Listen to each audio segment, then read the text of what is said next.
sont les raisons qui t'ont poussé aujourd'hui à te lancer dans l'entrepreneuriat? Bon, moi, j'ai commencé très tôt et j'ai su très tôt que je dois compter sur moi. Ce qui veut dire travailler, tomber et me relever demain. Donc, j'ai commencé il y a plus de 10 ans. Okay. J'ai commencé en 2013. Mais j'ai tout perdu en 2015. D'accord. Puis j'ai repris en 2016 à la maison et j'ai ouvert ma boutique en 2018 et je suis dans la même boutique depuis tous ces temps. Donc toi, ton objectif vraiment en te lançant dans l'entrepreneuriat, c'était de ne pas travailler pour quelqu'un? Oui, l'idée c'était de travailler pour moi-même et compter sur moi. Quand j'ai tout perdu en 2015, j'ai travaillé dans 2 sociétés pour les voitures à Nouakchott, en Mauritanie. Mais je me suis toujours dit, j'ai pas ma place ici. Je ne supporte pas être contrôlée. Je préfère travailler pour moi-même, d'être flexible et indépendante, de faire ce que j'ai envie de faire et surtout faire ce que moi j'aime faire. Et j'aime travailler pour moi. Donc.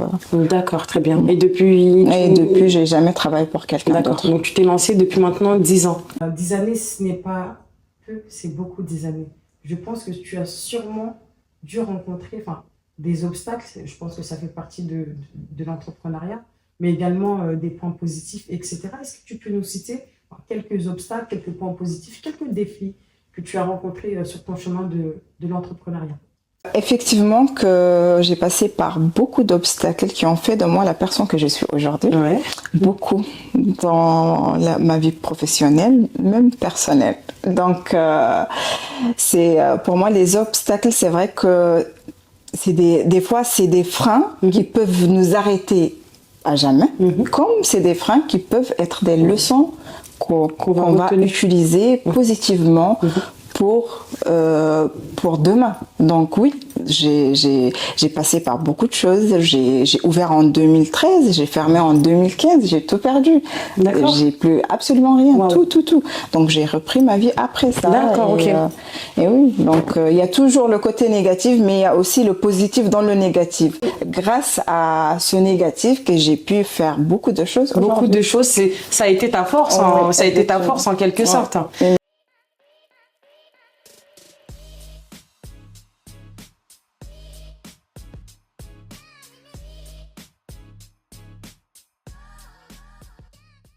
Aujourd'hui, j'ai vraiment grandi, évolué parce que j'ai tiré les points positifs de chaque point négatif que j'ai vécu dans ma vie.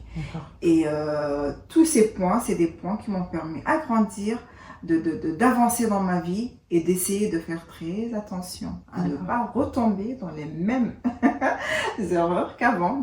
Il y a beaucoup de personnes qui souhaitent entreprendre mais qui n'ont pas le courage d'entreprendre. Toi qui es dans l'entrepreneuriat aujourd'hui, qu'est-ce que tu dirais à ces personnes qui regarderont cette interview? Pour moi, il y a beaucoup d'opportunités dans la vie. Il y a beaucoup d'opportunités. Et il ne faut jamais attendre qu'on vous appelle. Faut toujours aller chercher ce que vous avez à prendre. Ah oui, faut aller chercher votre place là où vous êtes. C'est très important. On a tendance à dire non, je ne fais pas ça, ou telle personne elle a tel projet parce qu'elle a quelqu'un dans l'État.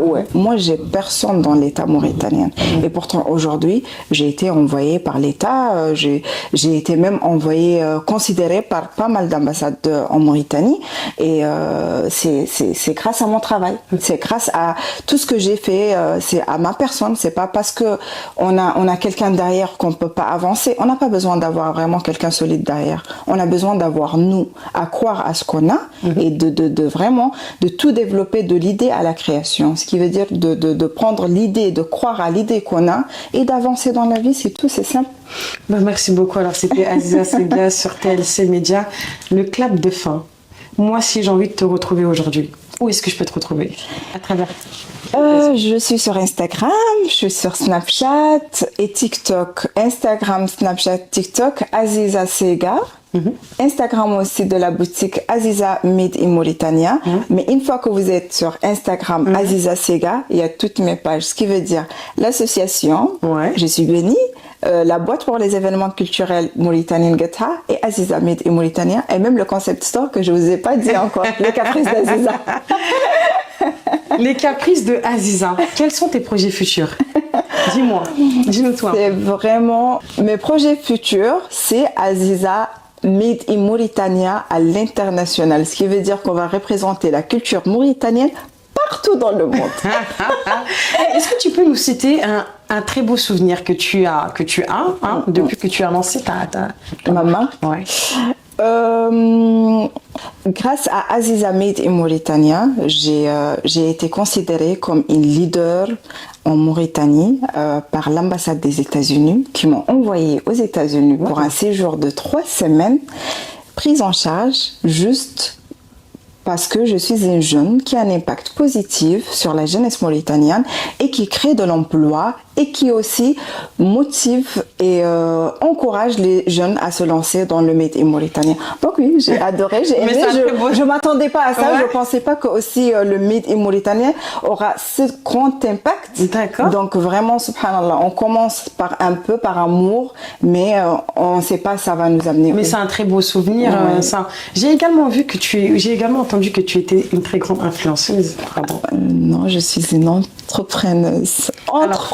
Et il y a une différence entre entrepreneuse et influence. Je sais que ça se rejoint un tout petit peu, mais en fait, moi, grâce à mes projets, mon travail, ce que je fais, que j'ai eu cette visibilité sur les réseaux. Ouais.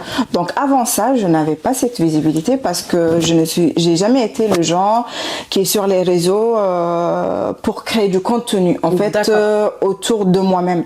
Okay. Moi, c'était plus autour de mon travail, de l'impact que j'ai, de ce que je fais. Et puis voilà.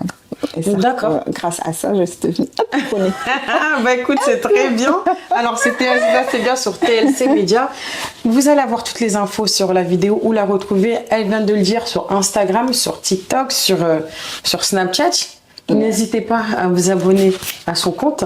Comme je le dis très souvent, toute bonne chose a une fin, Aziza. C'était un honneur et un plaisir de t'avoir à mes côtés aujourd'hui. On se dit à très bientôt. Merci beaucoup Tikidé, merci à TLC Média, c'est vraiment gentil de votre part et à plus. À plus et on se dit, c'est même pas à plus, on se dit à très bientôt. Ah oui, à très vite. Allez, salut. Bon.